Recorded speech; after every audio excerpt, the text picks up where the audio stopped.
Hey guys, welcome to Boxing Squared for boxing news and views from around the internet. It's emerged that Tyson Fury reportedly had a contract in his hands for a Deontay Wilder fight for 50-50, sat on it for more than a week and never returned it. And that was prior to the deal that he signed with ESPN and Top Rank in a co-promotional agreement which spans a number of fights over a number of years, minimum 2 fights a year in the United States. So this news has come from BoxingScene.com, which is reporting that it learned Fury walked away from a 50-50 split to fight Wilder in a Showtime pay-per-view main event on May 18 at Barclays Center in Brooklyn for either a 60-40 split that would favour Wilder in a WBC purse bid or a less profitable fight against another opponent. Fury had that 50-50 contract in his hands for more than a week, but never returned it. And the timing of this, it's curious to say the least, because obviously we've been wondering what had happened with the offers. They were getting close to making a deal. The WBC delayed the purse bid a couple of times on the proviso that they were close to making a deal, and apparently the contract was with Tyson Fury the whole time. But it was never signed, and we know why, because Frank Warren was negotiating a deal with Bob Arum and Top Rank and ESPN, all the while negotiating with Al Heyman, Shelley Finkel and such, and this is alluded to in the article. And the story goes on to say here that 2 days later, in a Wednesday interview with the Ring Magazine's Mike Coppinger, the entertaining Englishman definitely didn't come across as someone who wants Wilder next. I'm not too sure. I'm not a political person. The promoters do what promoters do. There's not much I can do about it, is there? I signed a contract. Whatever fights they get, they get. So, they're sort of piecing this together in this article, at least, to build that narrative that Tyson Fury really didn't want the fight, that he was reluctant to take it.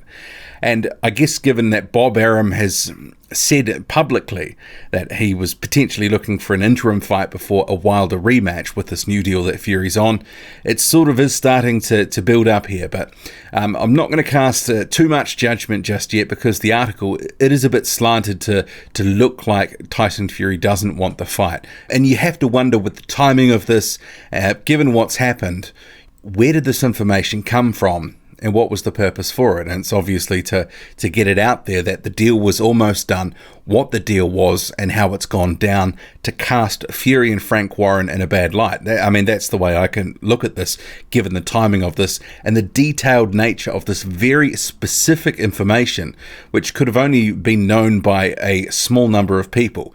So it's obviously come from the Deontay Wilders, that camp, the Showtime or Shelley Finkel promote, someone on that side of the fence of this negotiation. And obviously, what's the upside for Deontay Wilder to, obviously, to make it look like Tyson Fury is ducking out of this fight. And we don't know that at this point, but it certainly doesn't give us a lot of hope that that fight is going to be next. And the comments about, I'm not too sure if it's next, I'm not a political person, the promoters do what promoters do. That sort of is a very different picture that Tyson Fury is painting from a couple of weeks ago. But we'll go down further in the article. So Boxing Scene goes on to say it has been informed that the first fight of a proposed deal for Wilder would require him to fight someone other than Fury on ESPN. So this is what Bob Arum has already pretty much stated the other day. The streaming service Arum's company is helping ESPN push. Wilder would be paid handsomely to fight an undetermined opponent next on ESPN Plus, because Top Rank's budget for fights on ESPN Plus is bigger than its budget for fights on ESPN. And ESPN Plus is obviously their app, their streaming service, which you pay a monthly amount to, kind of like the DAZN, you pay a monthly subscription to keep having access to it. So we'll go down further here. There are financial components to Top Rank's offer that are attractive. Wilder wants to remain loyal to Showtime. However, he doesn't want Arum to be the front man for promoting his career, because the 87-year-old legend hasn't had a hand in building it. Then there's the fact that in an interview with Fighter, this is just going into what is opinion sort of being passed off as fact here. So I won't get into this. I'll just see if there's any more quotes down here. Not really. It's kind of a lot of background and supposition about different bits and pieces. But you have to wonder about some of the timing of this article. Very specific information.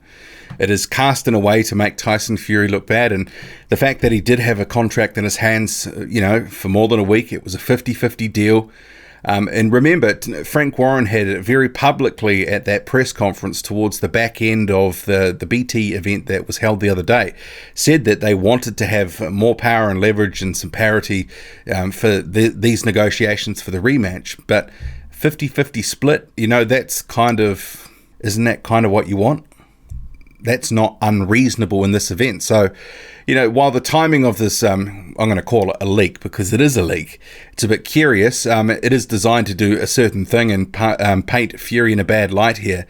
And also some of these other quotes, which builds on the other information, which sort of downplays that Fury doesn't really want the fight. And then it builds on with Arum again. So there is a growing narrative, and you can see it right here in the media, that Tyson Fury doesn't want this fight and it's going to be down the line and it won't be next. So we'll have to see what happens because nothing is sort of set in stone here, but it certainly doesn't appear that the rematch is next. Interesting that Fury did sit on that contract, reportedly from Boxing Scene, that's what it's reporting, for a week, and it was 50-50. I think many of us were expecting this was just going to be a fight that got made. Everyone was saying it was going to be an easy fight to make. And clearly there are complications now. And it is all down to money. Tyson Fury has taken the money and run. And now when he's asked about it by Mike Coppinger, those quotes there, he's sort of, deflecting a bit, saying it's up to the promoters. Where, even in recent days, he's saying he wants that rematch. But I guess the question is really when? Maybe we won't see that rematch for some time. Maybe we won't see the rematch at all. Maybe Deontay Wilder's just going to have to cut a different path, fighting different opponents now. Tyson Fury may be unavailable for some time. I'm not sure whatever the deal is to Deontay Wilder, this lucrative deal that's been put forward, I don't know if I can see him taking it. But yeah, there's certainly a lot happening with this fast-moving story, but these are some of the latest developments that BoxingScene.com has brought, and some of my thoughts to go along with it. So what do you make of it all? Drop a comment, loud and often. Hit like, hit subscribe, follow me on Twitter, boxing_squared. I'm out.